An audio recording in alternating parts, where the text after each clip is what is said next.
Rebonjour à toutes et à tous et soyez les bienvenus à la Cité des Sciences et de l'Industrie pour la suite de nos tête-à-tête consacrés cette année à la vue. Alors tout à l'heure, nous avons entamé notre exploration du champ de l'invisible en compagnie des chercheurs de l'Institut Fresnel. Nous nous sommes penchés sur un sujet plutôt singulier, à savoir l'observation de la croissance des neurones. On va poursuivre cette exploration de l'invisible en compagnie d'un autre chercheur de l'Institut Fresnel.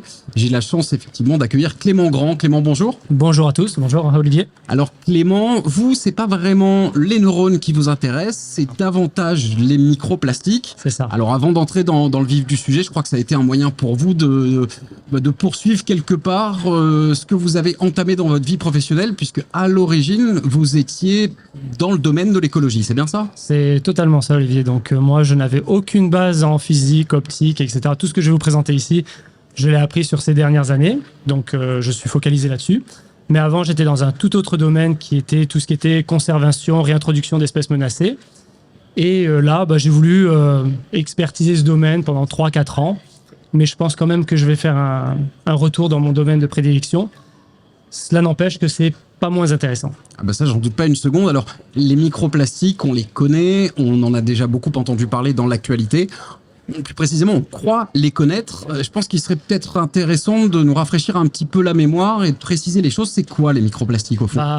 Eh bien, avant de définir les microplastiques, moi, quand je parle à des gens, et avant de définir c'est quoi les microplastiques, je dis à tout le monde que scientifiquement, on a fait une valeur, on va dire, a priori, de combien de microplastiques on mange aujourd'hui. Donc, c'est plus une surprise pour tout le monde. À l'équivalent, on mange... Chaque personne, peu importe le régime, qu'il soit végétarien, etc., 5 grammes de microplastique par semaine, ce qui équivaut à une carte de crédit. Donc vous pouvez mettre une carte de crédit dans votre assiette et la manger directement, et en manger une par semaine, c'est ce qu'on mange actuellement au minimum. Donc voilà où on en est. D'accord. Donc c'est quoi les microplastiques? Donc les microplastiques, il existe plein de plastiques, donc sachets de poubelle, que ce soit les sièges, les vêtements, etc. Moi, je l'ai défini, donc ça vient d'une pollution visible, on va dire d'abord. Donc avant de parler de microplastique, on va parler de plastique, de macroplastique, qui sont supérieurs à 5 mm et qui sont visibles par l'œil, que l'on voit dans la nature, dans l'océan, etc.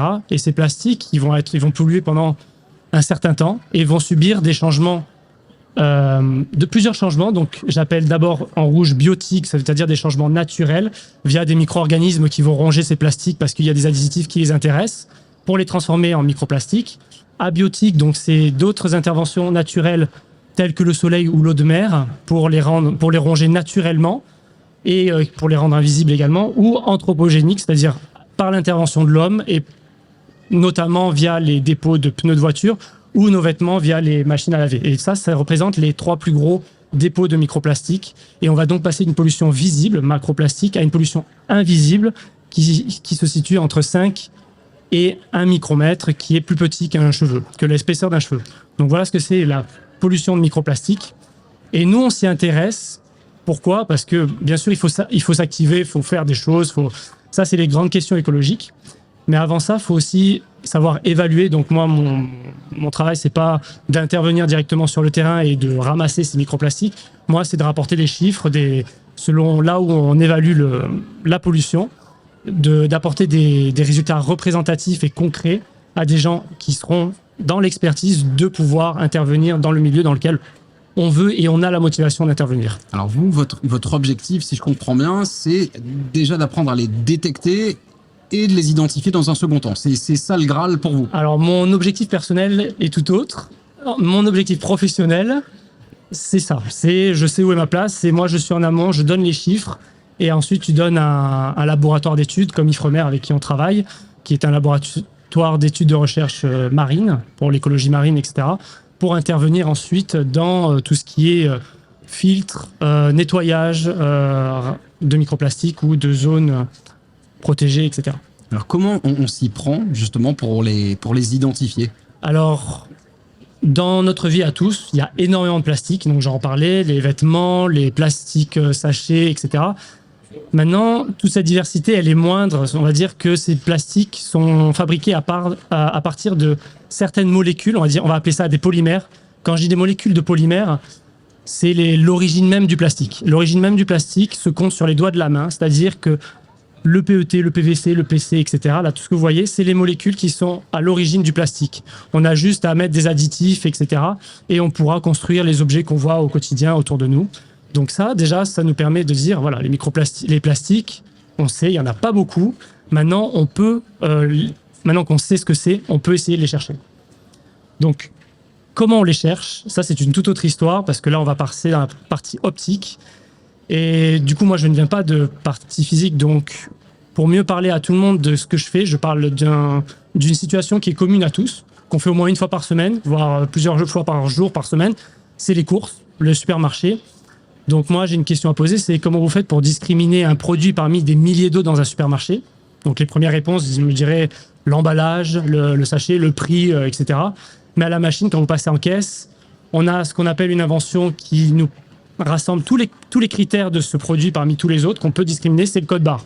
Bah dans mon laboratoire, je fonctionne avec ça, avec ce code barre pour discriminer tous les plastiques parmi toutes les autres molécules qui nous entourent, que ce soit d'une autre matière, métal, bois, etc. Donc en supermarché, comme je vous l'ai dit, on cherche nos produits. Ensuite, on les scanne via à la caisse, avec la caissière, le caissier, etc. Et ça, tout ça grâce à un laser, grâce à ce qu'on appelle, on l'a tous déjà vu. Moi maintenant, je fais pas mes courses, je suis au laboratoire. Je regarde pas des produits de supermarché, je regarde des molécules qui nous entourent tous, qui composent tout ce qui nous entoure. Et je ne fonctionne pas exactement avec des codes barres. Moi, je vais utiliser un laser pour exciter ces molécules, les faire vibrer. Les faire vibrer, c'est-à-dire les atomes qui composent ces molécules vont se cogner entre elles et créer des fréquences qui sont propres à la molécule. Tout comme le code barre est propre à chacun de nos... C'est un peu la carte d'identité du produit. C'est un peu comme le produit de supermarché, je cherchais mon mot.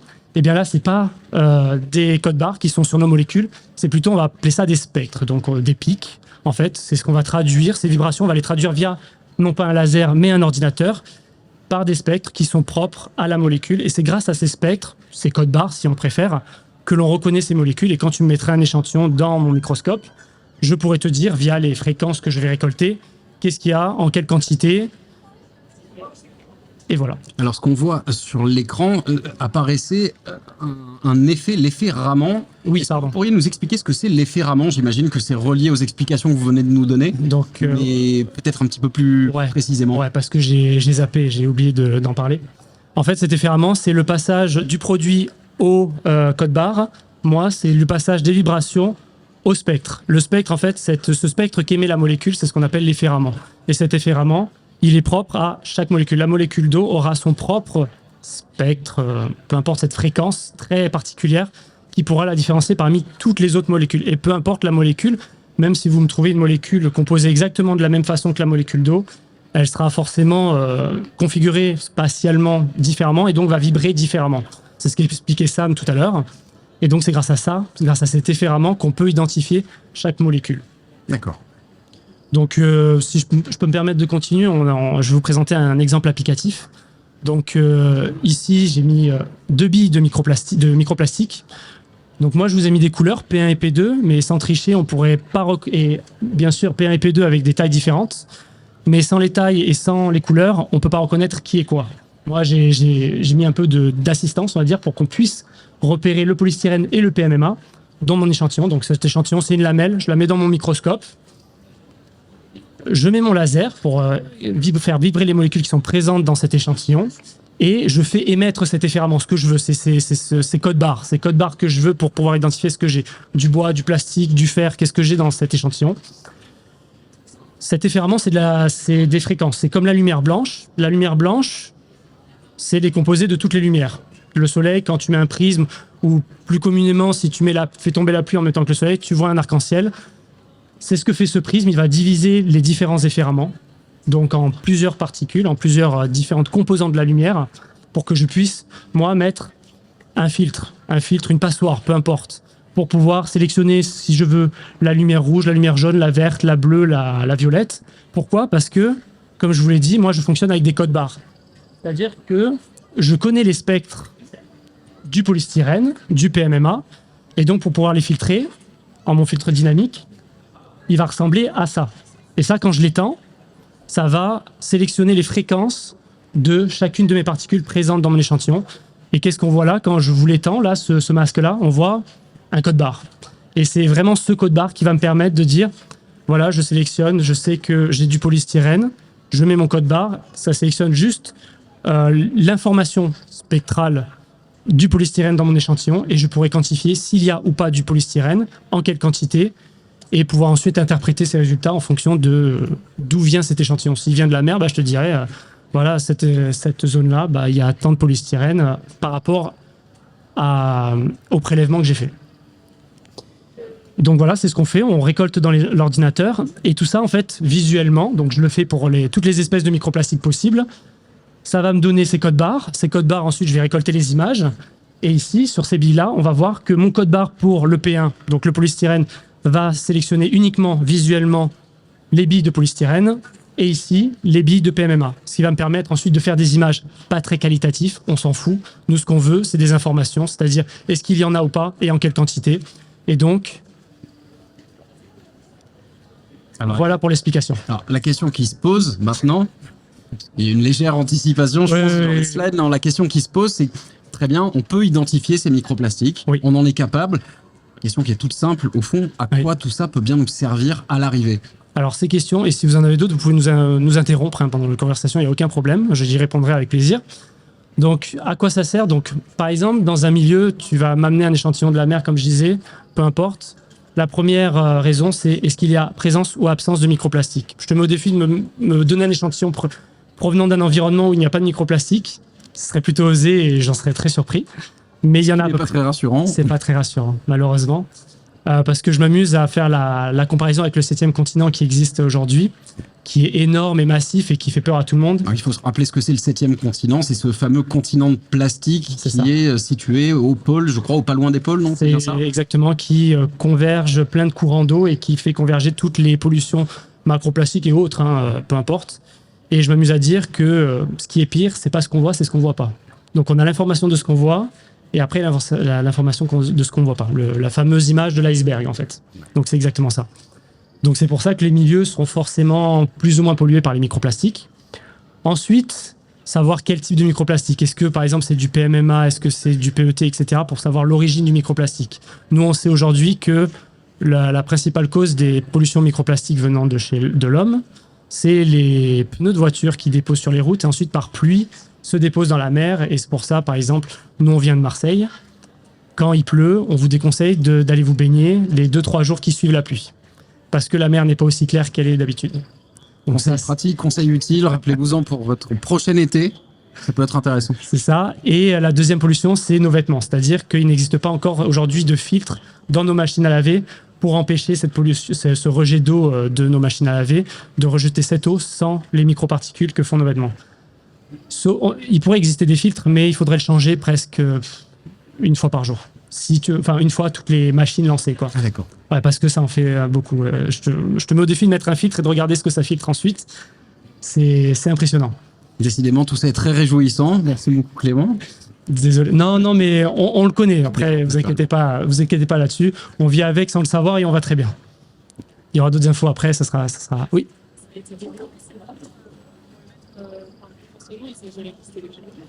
Est-ce que les filtres ont été développés déjà pratiquement? Question qui vient du public. Alors, c'est très simple. C'est simplement même une passoire de cuisine. Donc ça existe. Donc on peut très bien adapter un filtre à la sortie d'eau de ta machine à laver. Seulement, c'est vraiment très impressionnant ce que relâchent nos vêtements. Et d'ailleurs, je suis surpris qu'après 4 ou 5 machines, ton vêtement, il n'est pas de trous qui disparaissent pas, en fait, après tous les résidus que ça lâche. Et donc, ton filtre, il serait déjà très rapidement saturé. Et ça demanderait à l'homme, en moyenne, de changer ce filtre tout le temps. Et l'homme est en moyenne, sans juger tout le monde, feignant et très... Enfin, ça serait pas très rentable, en tout cas pour l'entreprise qui développe ces filtres, de les commercialiser parce que certains disent moi je fais ma machine, ça marche toujours pareil, il faudrait en plus que je change ce filtre. C'est la mentalité d'aujourd'hui, c'est comme ça, mais ces filtres existent. Ces filtres peuvent être adaptés, ils n'ont pas été adaptés parce que pour l'instant ils n'ont pas l'idée pratique de l'adapter à la vie de tous les jours. C'est comme aujourd'hui aux toilettes, l'eau que tu utilises aux toilettes c'est de l'eau potable. C'est exactement le même principe, on a construit pour faire comme ça, mais on ne veut pas reconstruire toutes les infrastructures pour permettre d'aller aux toilettes avec une eau déjà usée, etc. C'est la même mentalité. Je ne juge pas, c'est juste le système qui est comme ça. Donc pour en revenir ensuite, donc le type de plastique, ensuite on veut savoir en quelle quantité, c'est-à-dire dans le milieu dans lequel tu vas me prélever cet échantillon, à quel niveau ce milieu est impacté par cette pollution de microplastique. Si c'est tous les jours, il y aura assez à faire dans mon échantillon pour voir cet agrégat de microplastique, il y en aura une grosse quantité. Et enfin, savoir leur taille. C'est-à-dire que si tu m'apportes que des bouteilles en plastique, je dirais, c'est une pollution visible qui n'a pas encore eu le temps de se désagréger. Si tu me montres, en fait, c'est plein de particules, ça veut dire que c'est une pollution soit qui a été déportée d'un environnement voisin, soit que c'est une pollution qui dure dans le temps et qui a eu le temps de se désagréger dans le temps et être microplastique. Donc voilà les 4 questions phares auxquelles on répond avec ce process, avec Ifremer, en amont nous pour l'analyse et eux pour ensuite l'acte. Je crois qu'un des objectifs aussi des recherches que vous êtes en train de mener conjointement avec l'Ifremer, le challenge principal, c'est celui de la miniaturisation du dispositif que vous utilisez actuellement, c'est bien ça? C'est ça. Donc avec Ifremer, pour résumer, Ifremer, eux, prélèvent des échantillons en mer. Et nous, alors ce qu'ils font, c'est qu'ils vont faire des filtres de plus en plus sélectifs, jusqu'à aller à des filtres micrométriques. Ça veut dire qu'ils vont laisser passer que des petits microns de microplastique et on va retenir des plastiques de 5 microns à 1 micron maximum. Ensuite, ces plastiques, nous, on les récolte, on les regarde, donc avec des zooms plus ou moins différents. Là, on n'a pas que le spectre rouge du polystyrène. Nous, on se rappelle, il y a plusieurs molécules de microplastique. Donc, on va cumuler toute cette information spectrale, peu importe, ne prenez pas la tête là-dessus, mais pour faire ces 7 codes barres, en fait. C'est 7 codes barres des différentes espèces de microplastique. Et quand Olivier va m'apporter son échantillon de microplastique, je vais faire passer ces 7 codes barres. Et ces 7 codes barres vont me valider ou non la présence de chaque microplastique, de polymères de microplastique. Et on va les quantifier pour pouvoir analyser comme on l'a expliqué précédemment. Et donc, nous, ça, c'est vraiment un échantillon de mer, enfin, peu importe, c'était pour voir si notre machine fonctionnait. Et on récolte des images comme ça, qui sont vraiment des images scientifiques qu'on publie, qu'on montre pourquoi ça marche et tout le travail qui va ensuite en aval. Et avec l'Ifremer, nous, ce qu'on aimerait, c'est pas simplement un microscope où on met un échantillon. Nous, c'est plutôt un tube qui laisse passer, par exemple ici, je peux très bien verser une bouteille d'eau et pouvoir mesurer, prendre à ce niveau-là ma mesure et choper tout ce qui passe et pendant que ça coule en flux et choper toute l'information qu'il y a et voir quantifier ce qu'il y a dans une bouteille d'eau. Donc ça, on le fait pour les échantillons de mer. Je vous ai parlé d'une bouteille d'eau, c'est parce que intérieurement aussi, il y a un autre sujet, c'est-à-dire qui nous concerne plus à nous, c'est-à-dire l'alimentation. Donc l'alimentation, pourquoi ? C'est pour ça qu'aujourd'hui, en recherche, les recherches sur les microplastiques, la pollution de microplastiques est très bien financée, c'est-à-dire, c'est parce qu'il a été reconnu qu'on mange 5 grammes de microplastique en moyenne, et que quand ça intervient sur l'homme, comme la médecine, etc., on va dire que le système s'intéresse de plus en plus aux projets de recherche. Et donc, nous, on s'est intéressé à ce sujet alimentaire. Donc, en achetant un yaourt de supermarché, que l'on peut tous acheter, je ne peux pas vous dire l'entreprise car on est tenu au secret là-dessus. On a pris une cuillère et on a fait ce fameux filtrage via les micros jusqu'au dernier filtre le plus sélectif. Alors, pourquoi je fais ça ? Et pourquoi l'entreprise nous a demandé de faire ça par bonne volonté ? C'est parce qu'en 2023, voire 2024, une norme européenne va sortir obligeant tous les aliments emballés par plastique d'indiquer un indice de potentielle pollution de l'emballage dans l'alimentaire. Donc c'est pour ça que les entreprises commencent à s'intéresser. Selon quels critères ce sera fixé C'est une bonne question, c'est pas encore défini, mais en tout cas ils vont devoir donner un indice qui parlera au grand public en fait. D'accord. De 1 à 5, peu importe, comme tu l'as, le A, B, C, D, etc. Donc voilà. Le Nutri-Score, mais à l'usage des plastiques. C'est ça, si c'est emballé dans le plastique. Donc c'est pour ça que lui nous a demandé de faire, vous allez analyser mon yaourt emballé dans le plastique et dans le verre. Donc moi je vais vous montrer que le plastique, parce que c'est plus intéressant. Et je ne peux pas vous montrer en fait tous les résultats que j'ai acquis, mais en tout cas avec les couleurs, etc. Tout ce que je peux vous dire, c'est que tout ce que vous voyez là, c'est du microplastique contenu dans une cuillère de yaourt. Une seule cuillère. Une seule cuillère de yaourt qu'on a filtré et que l'on peut voir ici et que l'on mange. Donc c'est assez surprenant, mais ça date pas d'hier. Donc on vit avec des microplastiques dans notre organisme. On arrive à bien bien continuer à vivre. La grande question en fait en recherche, c'est à long terme, est-ce que ça aura un impact sur nous ou pas? Bien sûr. Sur certains animaux, ça va jusqu'à être mortel. Sur nous, on n'en sait rien, c'est la grande question. Voilà, qui vivra verra. Écoute, Clément, merci beaucoup pour ces explications. Merci. Et bon courage surtout pour la suite de vos recherches, puisque j'ai l'impression que le défi que vous vous êtes fixé, il est inversement proportionnel à la taille des objets que vous êtes en train d'analyser. Oui, c'est vrai. Merci Olivier. Merci beaucoup Clément. Oui. Alors la question qui a été posée, je la répète justement pour que tout le monde puisse vraiment l'entendre. Qu'est-ce qu'il advient de ces microplastiques au cours de leur vie? Est-ce qu'ils continuent à se désagréger, à devenir de plus en plus petits? Et quid justement de la structure la plus petite du microplastique? Qu'est-ce qu'il devient? Est-ce qu'il reste dans l'océan à naviguer avec les courants? Est-ce qu'on sait ce qu'ils deviennent? Donc ça navigue, ça vole avec le vent, ça va dans les nuages, c'est importé même au plus haut point, au plus haut sommet du monde. On l'a trouvé aussi dans le point le plus profond aussi du monde, la fosse de Marianne. Donc les plastiques sont partout, en toute taille. Donc après le picomètre, je ne sais pas si on est capable de les voir. Moi, je ne travaille pas sur des plastiques aussi petits. Mais ce qu'on nous apprend, même au collège ou peu importe, c'est qu'en physique et en chimie, rien ne disparaît. Tout se transforme. Donc c'est forcément quelque part. C'est pas forcément bienfaisant que ça soit à cet endroit-là. Maintenant, moi je travaille en écologie, la mer est très résiliente. Le problème, c'est qu'on continue à faire ce qu'on fait, mais pour l'instant, bien sûr, ça reste au stade à naviguer dans l'eau, dans le vent, dans les nuages, etc. Et c'est là, quoi. C'est là et c'est partout à la fois. Merci. Je crois qu'on aura fait le tour de la question. Encore une fois, Clément, merci beaucoup. Merci à vous tous et merci Olivier.